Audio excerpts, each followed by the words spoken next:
Jaysit. Maktabga yetib keldik.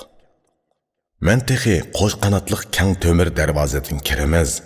Darvozaning bir tarafida maktabning nomi yozilgan yo'g'on viviska bo'ladi.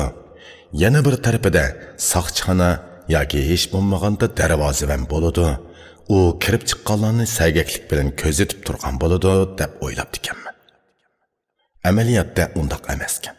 Bu yerda darvoza yoki tom degandek narsalarni ko'gilib bo'lmaydi. Reshatka, qasha degan narsalarmi yo'q edi. Maktab binolarining atrofi ochiqchilik edi. Maktabning bir tarafi cho'ng yo'lga, yana bir tarafi qarag'ayliqqa tutishib ketgan bo'lib, xuddi mushu do'nglikka unib chiqqandekla tuyg'u beradi ekan. Maktab o'zini qo'yniga olgan tabiiy muhit bilan singishib ketgandekla turadi ekan.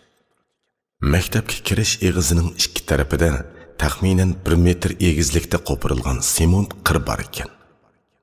Maktabning nomi bir tarafga yapon yoziqida, yana bir tarafga ingliz yoziqida silg'idalgan grand tosh taxtaga o'yilib, qirg'iz singishtirib etilgan edi. Jaysit deganimiz bu maktabning inglizcha nomining qisqartirilma shakli edi. Biz mashinadan tushib yotoqqa mangdik. Mashina to'xtaydigan cho'ng bir maydonni kesib o'tdik.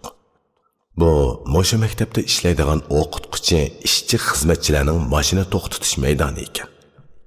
Pamimchi bu maydon 4-5 mo kelsa kerak. O'quvchilar mashinasi o maydonda to'xtaydi, dedi ayolim yiroqdagi bir do'ngni ko'rsatib.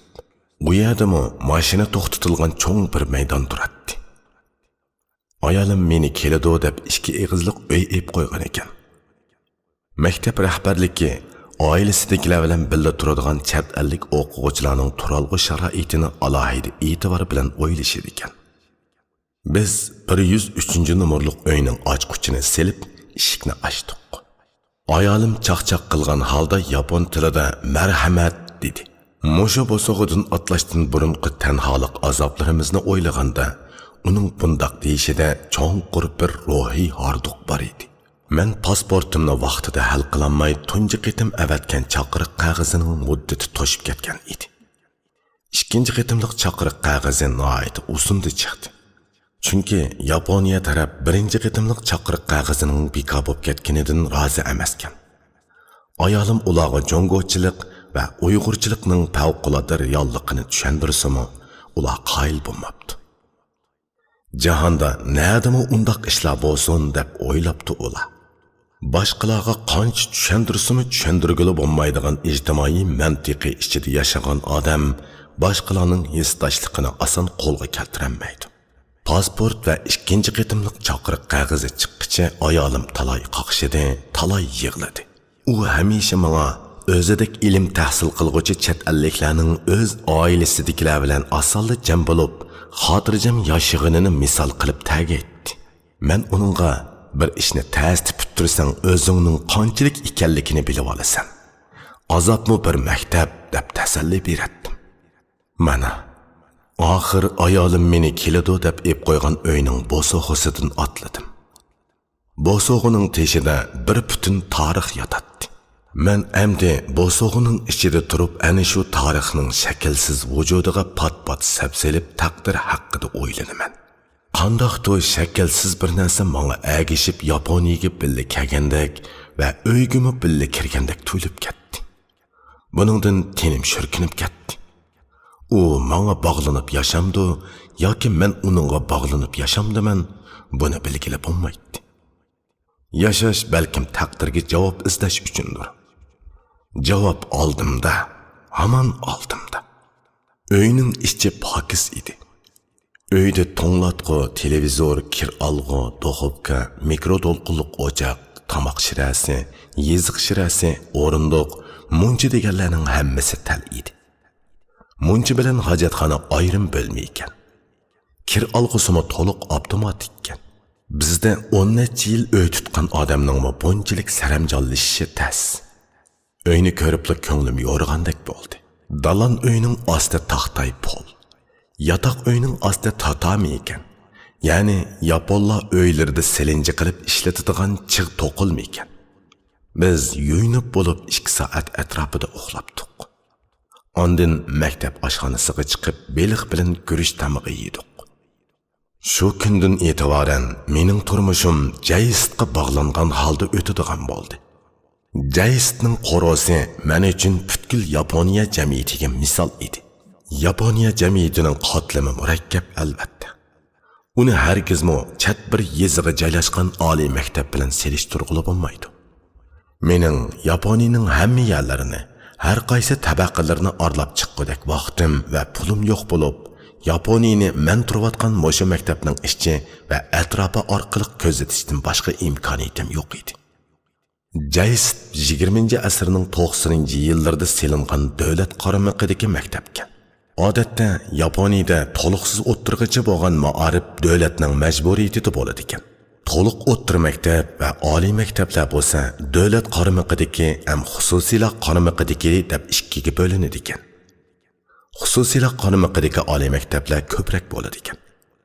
Davlat har ikki xil maktabning diplom va guvohnomalarini birdek e'tirof qiladi ekan. Maktab bilimshunoslik maktabi, uchurshunoslik maktabi va materialshunoslik maktabidan iborat 3 tarmoq maktabdan tuzilgan bo'lib, to'liq kurs o'quvchilari qabul qilinmaydi ekan.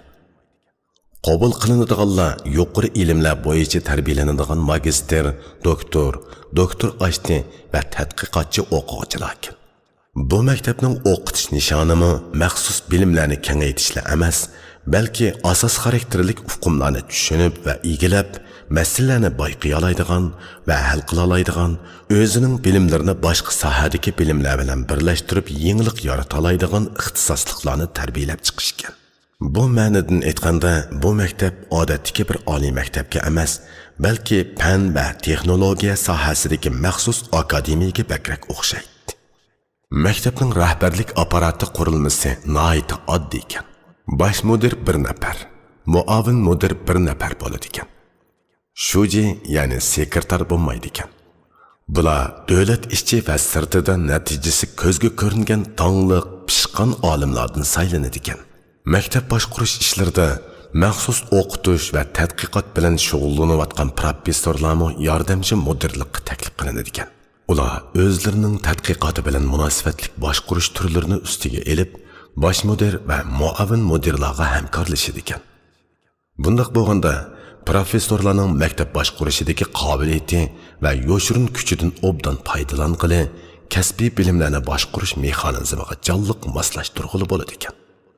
Professorlar bir maktabning hayotiy kuchini oshirishdagi tub omil deb sanaladi ekan. Mazkur maktabda professor, dotsent, professor yordamchilaridan bo'lib 144 nafar mutaxassis bor ekan. Mulozimatchi xodimlarni qo'shganda 329 odami bor ekan. Yana hamkorlashuvchi shirkat va korxonalardan mazkur maktabga kelib leksiya so'zlaydigan odamlar bo'ladi ekan.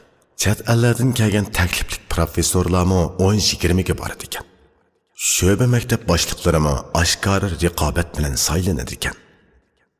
Odatda oyda bir qatim professorlar yig'ini echiladi ekan. Yig'inda maktabning o'qitish va tadqiqotga aloqador cho'ng qarorlari va planlari tuziladi ekan. Professorlar bu yig'inda o'zlarining o'qitish va tadqiqotga doir tanqidiy qarashlari, yangi tashabbuslari, taklif loyihalarini o'tirg'a qo'yadi ekan.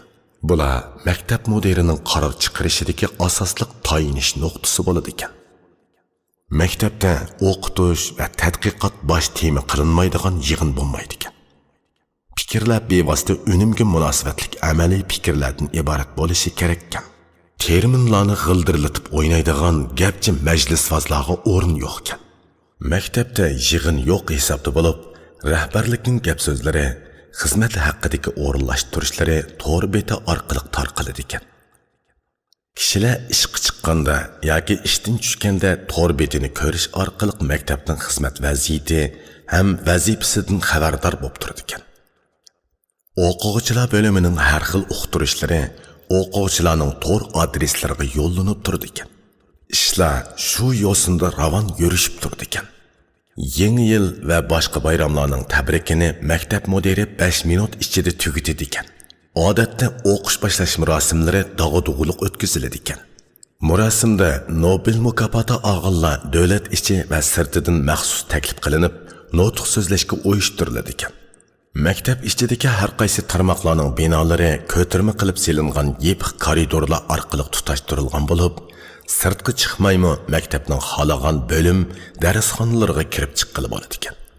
Maktabning joylashgan o'rni o'ng'il-do'ng'il tog' va jilg'ilardan iborat bo'lib, aslidagi yer shakli tuzlash, o'yish, tindirish qatorliq usullar bilan o'zgartirilmagan. Balki aslidagi yer shakliga butunlay hurmat qilingan. Bu atrofdagi Ishikawa oliy texnika markazi binolari va NTT binolari shundoq selingan. Biz tabiatni o'zgartish, tabiatni bo'ysundirish shuarlarini tovlab yurib, nurg'un jilg'ilarni tindirdik, nurg'un o'rmonlarni quritdik. Daryolarning iqinini u yoq bu yoqqa burashga urindik. Shu jarayonda o'zimizni o'zgardik. Manfiy ekologik o'zgarishning tahdidi ichida tamtirdik. Yaponlar bu jihatda jiq ibratlarga ega bo'lgandek turadi. Ularning shahar qurilishi tabiatning tuzilmasiga zid ravishda emas, balki tabiatning tuzilmasi bilan murassa qilgan holatda taraqqiy qildirilgan edi. Ular tabiatning xulqini egilash orqasida bu xulqni tabiat bilan bir gavda bo'lgan insonning xulqi bilan beyitib, tabiiy go'zallik bilan ijtimoiy go'zallikning mujassimini ishga oshirgan edi. Yaponiyada binolar imkon qadar unumsiz yerlarga selinadi ekan. Ular bizga o'xshash qo'yiq o'rmonliqlarni, munbat etizlarni, eriq o'stanlarni o'zgartish, tizginlash, tuzlash orqali bularning o'rniga taraqqiyot rayoni, zavod binolari qatorliqlarni planlamaydi ekan. Bo'stonliqlar echib taraqqiy qildirilmasimi, kishilar tarafidan burilib echilib, ana shunday hayotlik makoniga aylantirilgan. Jaysitning binolari tog'ning o'rmonliq yeriga emas, balki daraxtsiz toqir yerlarga planlangan edi. Bu atrofdagi boshqa binolar ham shundoq edi. Etizlarning, bog'varallarning, o'rmonlarning temir yo'llarga, bozorlarga va o'ltiraq rayonlarga aylantirilishi qaramoqqa hashamatlik taraqqiyot manzarasini shakllantirganda qilsimi, mohiyatda hayotlik imkoniyatlarining qisqarishidir yoki hayotlik muhitining ta'xirsiz nuqtasiga qarab ilgirilishidir. Jaysitning bu yerga selinishida alohida bir orqa ko'rinish bormish. Hozir hokimiyat beshida turayotgan Erkin Demokratlar partiyasining koizmidan burun bosh vazirlik vazifasini o'tagan Kotiveshi Morishiro 1990-yillarda Davlatlik madaniyat fan ma'arif ministrligining ministri ekan.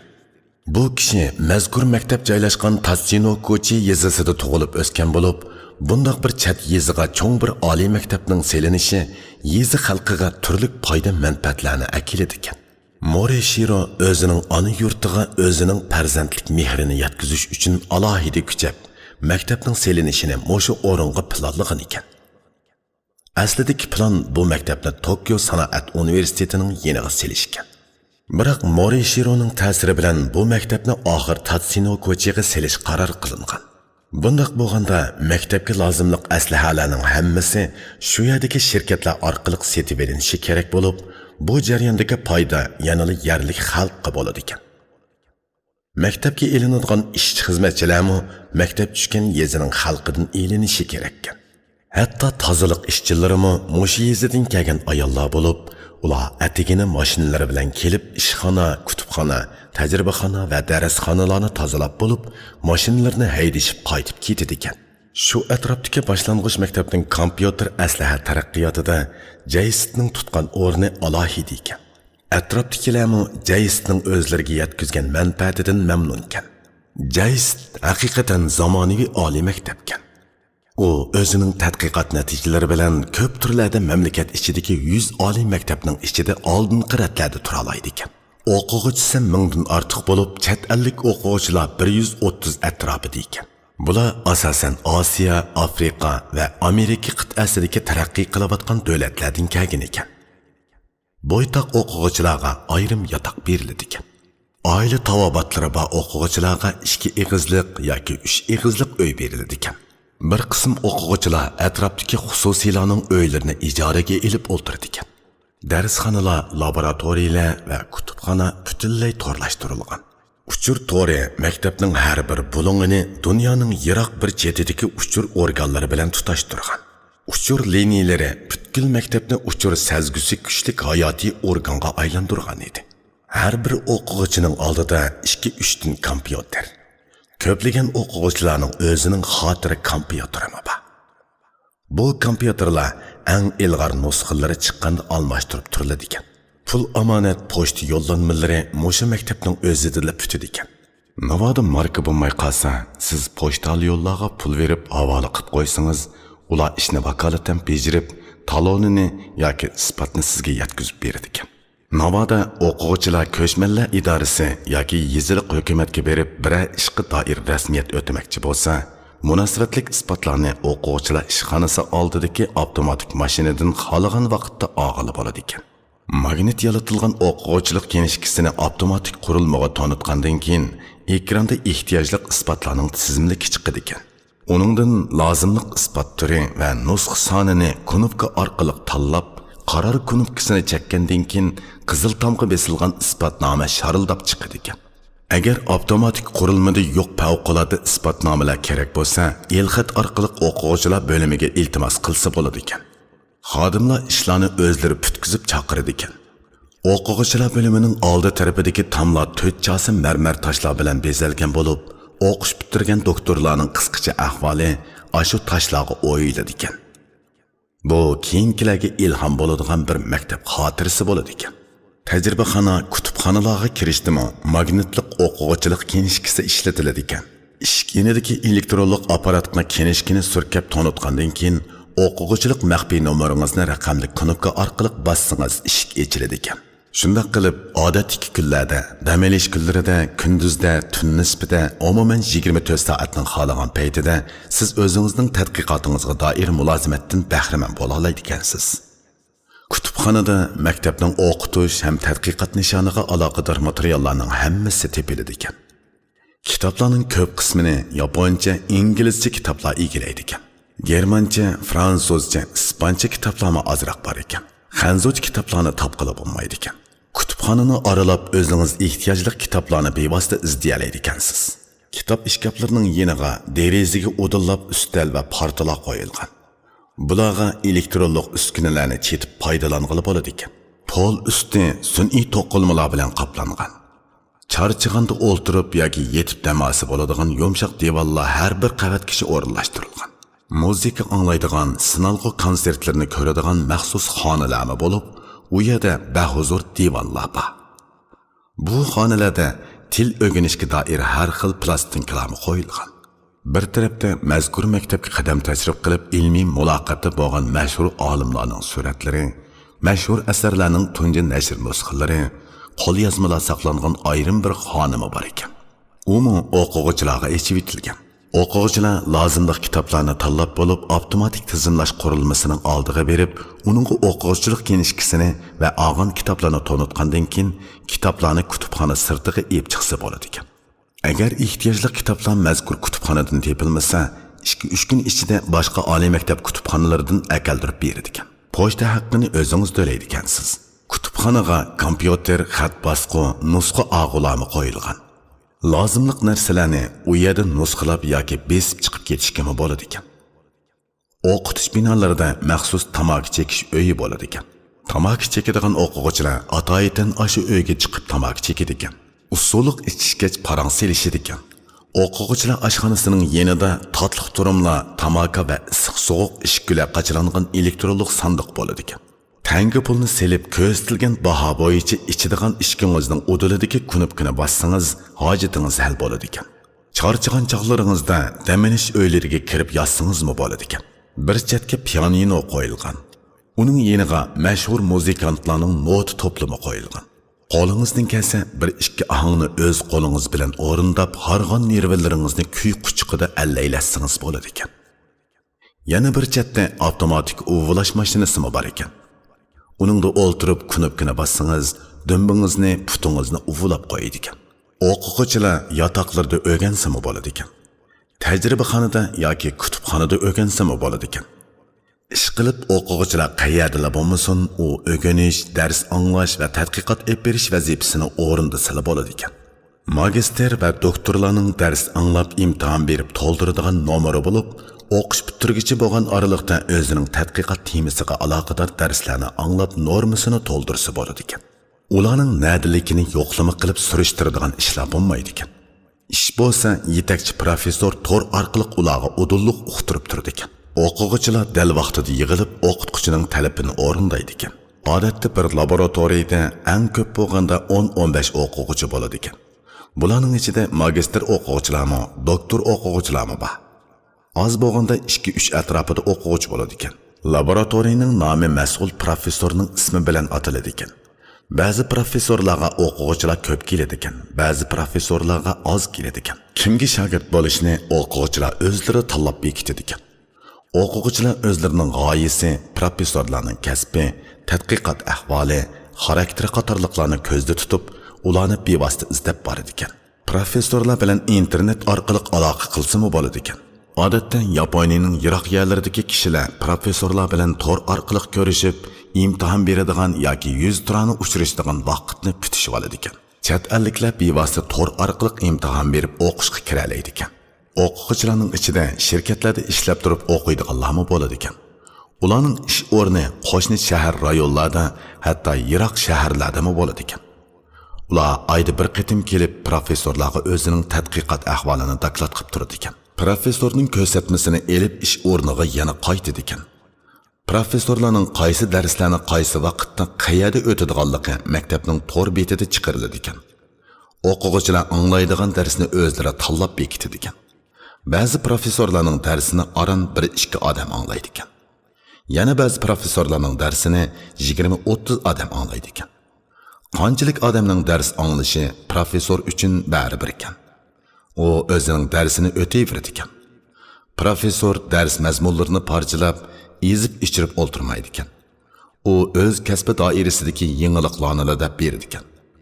O'quvchilar buningdan munosib yeb uchiga erishib, ana shu yangilikni aks ettirgan kitoblarni o'zlari izlab topib o'qib chiqadi ekan. İmtihanımı canlıq mutaliə şəklində beridi ekan. Bir xil dərsni bir neçə professor tang ötüdü ekan. Biroq ularning o'xshash bir uqumni izohlashdagi chiqish nuqtasi o'xshash bo'lmaydi ekan. Agar bir o'quvchi ma'lum bir darsning imtihonidan o'tolmasa, kelar qitim yana shu darsni anglasimi bo'ladi ekan.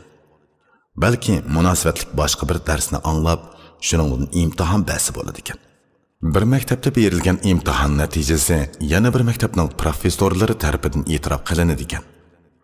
Doktor o'quvchi doktorlik dissertatsiyasini tamomlashdan burun davlat ichidagi matbuotda 3 parcha, xalqaro matbuotda 1 parcha maqola e'lon qilishi kerak ekan. Yana xalqaro ilmiy muhokama yig'inlarida 1-2 qitim ilmiy maqola o'qishi kerak ekan. Magister va doktor o'quvchilarning qabul qilinishida professorlarning qarori asosi o'rinda turadi ekan. Professor o'zida o'qimoqchi bo'lgan o'quvchi bilan bevosita yoki vositali holda uchrashib, o'zining o'lchamiga tushgan o'quvchini tadqiqot plani yozib kelishga uyushtirdi ekan. Agar tadqiqot plani ahamiyatlik ham qoyil qilarliq yozilgan bo'lsa, ilmiy hay'atning nazaridan o'tkazishga tayyorlanadi ekan. O'quvchi tadqiqot planini ularning oldida o'ttirib qo'yib, boshqa professorlarning savollariga qanoatlanarli javob bera olsa, o'qishga qabul qilinadi ekan. Agar bu o'quvchining chet el tili imtihon natijasi o'lchamga degandek uyg'un kelmasa, bu jihatdagi talabni o'qish bitirgicha bo'lgan jarayonda o'rindasimi bo'ladi ekan. Bundaq bo'lganda professor o'zining ko'zatish tajribasiga asosan atalmish imtihon loyihatliklarini emas, balki masalalarni bayqay oladigan va isbotlay oladigan yangilik yaratish qobiliyatiga ega yoshirun ixtisosliklarni o'zining atrofiga yig'a oladi ekan. O'zimiz o'qitadigan o'quvchilarni o'zimiz chekib tanlay olmaymiz, degan edi Xinjiang universitetining bir professori menga. Shuning bilan bizning erishkinimiz imtihonlarda layoqatlik, ammo tafakkuri o'lik o'quvchilardan bo'lib chiqadi. Ularning mutlaq ko'p qismi shundaq. Ular magister yoki doktor bo'lib chiqqandan keyin yutib ketadi. Ijodiyat natijalarini ko'rgili bo'lmaydi. Ularning imtihon berish iqtidori kuchli bo'lsa-mu, yangi fikr o'tirg'a qo'ya olmaydi. Jamiyatda fikri yelinjab turadigan bir turkum yoshlar bor. Lekin ular o'z xizmat tavallikining buyruqi ichida avora. Ular o'quvchilik tuzilma kapolatiga ega emas. İmtihan qiliplashtirilgan bo'ladi. Lekin insondagi qobiliyatning tipi cheksiz bo'ladi. Agar imtihonning qobiliyatni sinashdagi roli mutlaqlashtirib etilsa, imtihon o'zi nishon qilgan qobiliyat tipidan boshqa qobiliyatlarning hammasi isrof bo'lish fojiasiga duch keladi. İmtihonning roli mutlaqlashtirilgan yerda samirib o'zini ko'tarolmay qolgan byurokratizm bor. JAIS'tiki professorlarning bilimi jamiyat va hayotdan ayrilgan uqumlar dövisi emaskan. Yaponiya ma'arifida korxona, hukumat, maktab hamkorligi degan bir uqum bor bo'lib, oliy maktablar tadqiqot temalari, ishlab chiqarish, boshqarish bo'yicha hukumat va korxonalar bilan hamkorlashadi ekan. Maktablar, shirkatlar ehtiyojli bo'lgan texnika ijodiyotlarini shirkatning talabiga asosan ustiga elib, muddat bo'yicha o'rindab beradi ekan, yoki ularning tadqiqot markazlari bilan birlikda ishlaydi ekan. Shunga professorlarning ko'pincha bir qism vaqti korxona ham shirkatlarda o'tadi ekan. JAIST bilan Fujitsu elektron shirkatining hamkorligi qo'yiq ekan. Bir professor bir qancha maktabning o'qitish va tadqiqot vazifasini ustiga oladi ekan. Hatto ba'zi professorlar chet eldagi universitetlarning takliflik professori sifatida sirtlarga chiqadi ekan. Maktab bo'yicha har kuni 3-4 yerda ilmiy leksiya bo'lib turadi ekan. Leksiya so'zlaydiganlar xalqarodagi har qaysi universitetlardan taklif qilinadi ekan. Ular o'z kasb sohasida dunyoga tanilgan olimlar ekan. Taajjubki, shuncha yiroq yerlardan kelgan olimlarning leksiyasini ba'zida aron 6-7 nafar odam tingshaydi ekan. Eng ko'p bo'lganda 20-30 odam tingshaydi ekan. Har qaysi laboratoriyalarda o'quvchilarning seminariyalarimi o'tkazilib turadi ekan. O'quvchilar o'tiri hisob bilan kuniga 16-17 soat atrofida o'rganish qiladi ekan. Ular odatda kunduzi soat 9-10 largacha uxlaydi ekan. O'rnidan turib tomoq yegandan keyin ertasi sahar 3-4 largacha o'rganish qiladi ekan. Yeydigan narsalarni yaqin atrofdagi magazinlardan biroqla ekilib oladi ekan. O'qish bitirganda mashinalarini va uy saymonlarini arzon bahoda setib yetadi ekan, yoki vatandoshlarga, do'st birodarlarga o'tinib berib yetadi ekan. Yangi o'quvchilarmi ancha qiynalmayla ma'lum jihatdan saramjonlashib qoladi ekan. Yuqorqilar men turgan maktab JAIST haqidagi tez sizma. Uning ranglarini, xuluqlarini, puroqlarini bu tez sizmadan yetarlik his qilib ketgan bo'lmasa-mu, lekin uning Urumchidagi oliy maktablardan tuzilma va sharoit jihati zo'r farqlanadiganligini o'qirmanlarning jazmlashtira oladiganligiga ishonaman. JAIST yangi qurilgan maktab bo'lg'achqa uzun muddatlik an'anaga ega emas. O'quvchilarimi Yaponiyadagi dongliq koni maktablardagidek ko'p emas. Lekin uningdan Yaponiyaning hozirgi oliy ma'arif tuzilmasining ruhini ma'lum darajada ko'rib olib bo'ladi. Dunyoda nurg'un dongliq universitetlar bor. Lekin ularning tuzilmasida ixtisosliklarni tarbiyalash usulida, g'oya va maqsadlarida nozik farqlar mavjud. Bu farqlar mazkur universitetlar tava millatning qimmat qarashi va orzusiga asosan kelib chiqqan. Yaponiyaning bugungi oliy maktablarini Yaponiyaning an'anaviy maktab boshqarish tuzilmasi bilan g'arb maktab boshqarish tuzilmasining aralashmasi deyishga bo'ladi. Materiallardan ma'lum bo'lishicha, 2-dunyo urushidan burun Yaponiyada ma'arif madaniyat ministrligining oliy ma'arifga bo'lgan kontrolligi intayin kuchlikan. Faqat imperiya universitetlar alohida e'tiborga sazovor bo'lib, avtonomiya huquqi va ilm erkinligiga ega ekan.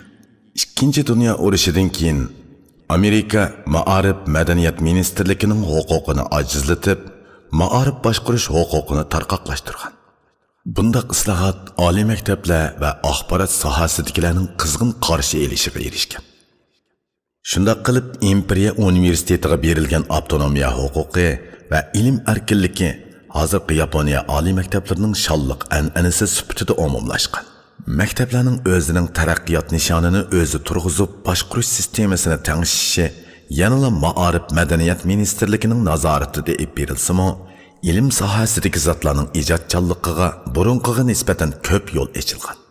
Sobiq Sovet ittifoqining tunji sun'iy hamrohini yasab muvaffaqiyatli holda olam bo'shligiga chiqarishi Amerika va Yaponiyaning ma'arif sistemasidagi fan texnika siyosatining shiddat bilan o'zgarishiga sabab bo'lgan. Fan texnikani kuchaytirishni nishon qilgan yangi darslar va fakultetlar orqa-orqadan borliqqa kelgan. Bu jarayonda oliy maktablarning o'z egamalligi afzal ijtimoiy kafolatga ega bo'lgan. Bu vaziyatga Jungo xalqining qaytirgan inkosi Mao Zedongning sun'iy hamro osmonga chiqdi, qizil bayroq yerga tushdi degan so'zi bilan xarakterlandi. Jungo Ma'arif Ministerligining Selishtirma Ma'arif tadqiqot markazida ishlayotgan doktor Yan Gongsay apandi o'zining doktorlik dissertatsiyasida huquq nazorat andizasi haqida to'xtalib kelib mundaq degan. Tashkilning yuqori qatlamiga yaqin kishilar yadroliq kishilar bilan bo'lgan munosabatini yaxshilashga tirishadi. Töven qatlamdagi xodimlar yuqori qatlamga qo'qish yoki al bo'lish pozitsiyasi bilan yuzlanib, bexatarlik tuyg'usiga erishadi. Tashkilning yadrosi bo'lgan shaxs ijodiy ruhga boy, aql, esil, kaskin rahbar bo'lib qolsa, ishlar o'ngishliq bo'ladi. Lekin ko'p hollarda tashkil zo'r xavf-xatarga duch kelishi mumkin. Yadro shaxs mutaassib, bosh-boshdoq bo'lib qolsa, tashkilni vayron bo'lish girdoviga ep boradi. Yan Gongsay apandining aytqini amaliyotda huquq hammini belgilaydigan jamiyat tuzilmasidagi oliy ma'arif tashkilining tasviri. Huquq va tabaqachilik qarashi ig'ir bo'lgan jamiyatda feodalizmning soyasi texi yiroq ketmagan bo'ladi. Bu holda birovning yuqori mansabga erishishi uning natijasini o'lchaydigan o'lchamga aylanadi. Oliy maktablarda bir ma'muriy xodimning imtiyozi ilmiy xodimning imtiyozidan ko'rinarlik cho'ng bo'ladi. Uy taqsimlash, maosh o'stirish ma'muriy qatlam bo'yicha ep beriladi. Mushundaq muhitning ta'siri orqasida savrisi kuchlik bo'lmagan o'qituvchilar o'zlarini tashlab etib, kung yijiga aylanib ketadi. Roshanki, Yaponiya oliy ma'arifidagi islohot siyosiy islohot orqasida barliqqa kelgan. Vaholanki, siyosiy islohot bir davlat xalqining kelgusidagi mavjudligi va gullanishini ko'zda tutib ep beriladi. Bir bo'lsa, tarixiy taraqqiyotdagi ba'zi muqarrarlikning qattiq qistishidan bo'ladi. Buningda shu millatning madaniyatiga boshdan oyoq negiz bo'lib kelgan hazorat muhim o'rinda turadi. Yaponiya nima uchun muvaffaqiyat qozondi degan kitobning avtori Sindao Tongfu kitobini mundoq bir abzas bilan oxirlashtirdi. Agar har qanday davlat keyingi taraqqiyotiga munosabatli bo'lgan o'z tarixiga sal qaraydi ekan, u holda olg'a bosolmaydi. Tarixiy nuqtai nazar kamchil bo'lgan iqtisodiy siyosat o'xshashla intayin xatarlik. Yaponiyada muvaffaqiyatga erishdi deb isbotlangan siyosatning Angelining amaliyatiga uyg'un kelishi notayin. Uning aksicha bo'lgandimi shundaq. Chunki ularning milliy ruhi, xarakteri, xalqning faoliyat shakli hamda ularning burundan varislik qilib kelgan boshqa barliq madaniyat alohidliklari o'xshash emas. Taraqqiyot demak, o'zining kuchini joriy qildira olgan milliy ruhdir. Milliy ruh siyosiy tuzum shakliga kelinmasa, iqtisodiy sistema sifatida moddiy gullanish yaratanmasa, tinib tamtirab oxiri yo'qolib ketadi. Undaqda oliy maktab degan nima? Oliy maktab milliy ruhning, madaniyatning ma'naviy ham moddiy shakllari bo'yicha o'zini davomli ro'yobga chiqarishini kafolatlantiradigan ilmiy organ.